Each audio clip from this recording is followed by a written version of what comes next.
বন্ধুগণ, যারা দুপুরে খাবার খেতে খেতে অতিষ্ঠ হয়ে গেছো, মাছ মাংস পোলাও বিরিয়ানি, চলে আসো আমাদের এই প্লেটে।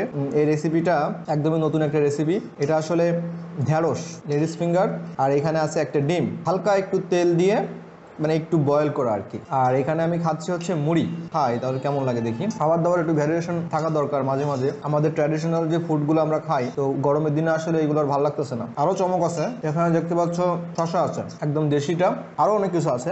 একদম দেশি পোলট্রির ডিম।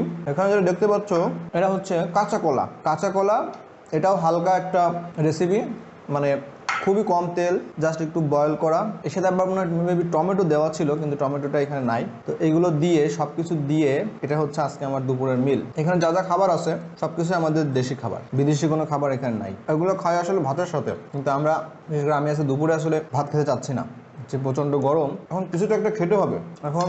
আর এগুলো আসলে নর্মালি এগুলো হচ্ছে হোমমেড, এগুলো তো আর আমরা ট্র্যাডিশনাল না যেগুলো আমরা জানি, কিন্তু এটা কিন্তু অনেক হেলদি, খুবই মজা লাগতেছে।